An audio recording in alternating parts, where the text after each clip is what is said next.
The guy's got 52 turnovers in the last 2 years. 52 in 2 years.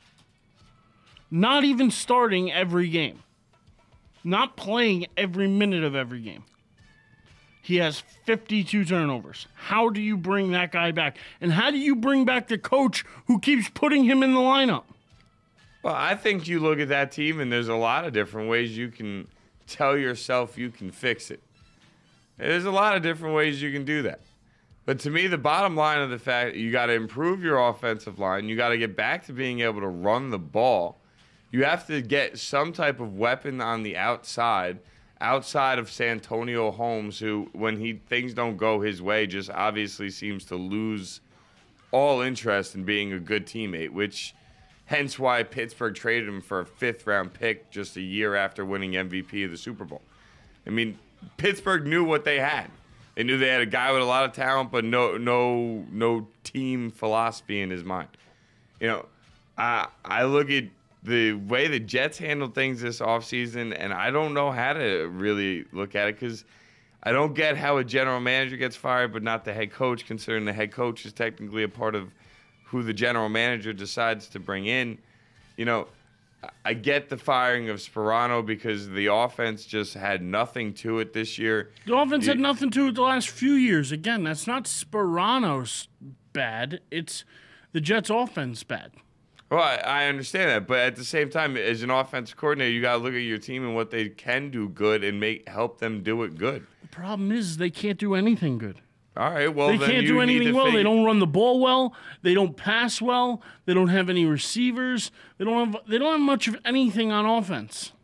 Then you need to figure something out to move the ball. That's your job as an offensive coordinator. It's your job. What they should have done is brought in either Tebow or McElroy way earlier, but because of Rex Ryan's stubbornness, and I'm sure McElroy as a starter gets sacked 11 times. That's on the offensive line. That's not him. A lot of things involved with what's gone wrong with the Jets is on the offensive line, including the butt fumble. Sorry, I just have to bring that up. No, that's funny.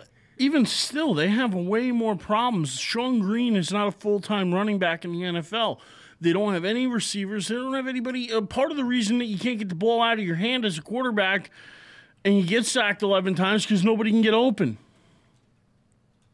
So nobody can get open for McElroy, but they can get open for Sanchez. They don't get open for him either. I don't get the justification in that. They don't get open for anybody. The biggest difference from what you saw with McElroy starting and Sanchez starting is that McElroy just said to himself, "Don't turn over the ball," where Sanchez said, "Let me try and make a play." The problem with Sanchez's turnovers are some of them are just so bad that you're like, sometimes eating a sack is the better choice.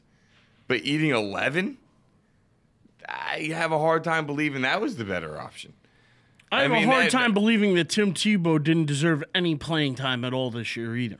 Well, that I agree with. Rex Ryan just strictly was stubborn, as Liz points out for us. He was stubborn with that. He didn't want him there, so he didn't put him on the field enough. And I agree. If you're going to sit there and you're going to spend all offseason, the Wildcat packages we're going to do with him and this, that, and all the little wrinkles we're going to put in, and the most people saw on him was punt protection. And don't get me wrong, they got people a few times with the fake punts. Awesome. But you didn't bring him there for that. Even if you're, as a head coach, you didn't want him there, you know what? He's a resource on your team. You use him. Yeah, I completely agree. That to me might have been the biggest issue. Nah, not the biggest issue. That to me is definitely one of the many issues that the Jets faced this year, that it was just a hurdle they didn't figure out a way to get over. But, I mean, and there's another point. Liz points out that Sanchez turns over the ball in the red zone all the time. How many times do you think the Jets had a 1st and goal inside the 10 and Tim Tebow sitting on the bench? If there's any time to bring the guy in, he literally just adds another option for you in the hardest area of the field to throw the ball. That's what I'm talking about. That's why Rex Ryan has to go. That's why the whole coaching staff had to go.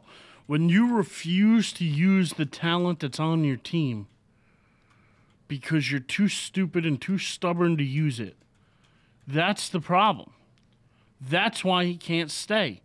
You're being too biased. You're not looking at the whole picture. He's looking tunnel vision. Oh, I can't put Tebow in. I don't want to see him succeed. How about you worry about your team winning football games and getting the best guys on the field to help you do that in the best situations you can possible? They did not do that. No. That's why Rex Ryan has to go. If you're refusing to use the talent you have, it's time. I'm sorry. Well, Rex didn't go. Instead, Tannenbaum got the axe. And now they got to bring it. Now the thing is, are you bringing in a general manager that your head coach likes? Or are you bringing in a general manager as an owner that you like? And that's a problem. Because in my opinion, your head coach really shouldn't determine your general manager. Yeah, I don't know how it's going to work. I mean, your general man, it's all about that whole chain of command. And you look at the teams that follow chain of command, or the teams that, especially since 2000, have consistently been there fighting for playoff positioning and playoff spots and constantly in the mix for important situations. Yeah. You know, the Pittsburghs, New Englands, the list can go on. Fine. The teams that don't have the structured situation where your owner brings in the football guys, starting with your general manager. Then your general manager gets your VP of personnel and this, that, and the other thing down to your head coach. Then you let your head coach pick his assistants, and then they go with the players and chain of command. Let's look at the teams that don't have that. Jets, not in the playoffs. Cowboys, not in the playoffs. Bills, not in the playoffs. Like the list on that end can continue to go as well. Yeah. And you're already setting yourself up as, well, we're going to let the head coach pick our general manager. The head coach dictate what's going on. And that really could end up backfiring on you. If it works, more power to the Jets. But that's a dangerous game to play. Your head coach should not pick your general manager. I just don't think they should. But I could be wrong. You never know. Now, Liz, you're right. This is Rex Ryan's first losing season. But it didn't have to be. He was stubborn. He made mistakes. The biggest one, leaving Sanchez in way too long. Having way too much faith in a kid that didn't deserve it. No, he didn't. But you know what? At the same time, I think for Rex, that's my guy. Like, Rex drafted him believing that that's my guy. And I don't think Rex wanted to give up on him. And I will say one thing. And I know I am pulling at strings here, and Liz, I believe you'll like this idea. There you go. If the coach doesn't have faith in his team, then who will? But this might be pulling at strings, I know. But if you think about it, what says that the confidence Rex didn't hold it, that Rex continued to show in Sanchez, doesn't carry over into a successful offseason and possibly a good year for Sanchez going into next year? With the monkey off his back of Tebow not being there anymore, being able to say, the owner kept me and Rex here, he believed, like, there's nothing to say, there's a lot more going against Sanchez than positive here. But how do you know? Maybe the confidence still being there and what Rex did for him this year, maybe that takes him back into a better place and he plays better quarterback. No. I'm pulling at strings. I know I am. When Rex Ryan lost his confidence, the team lost their confidence.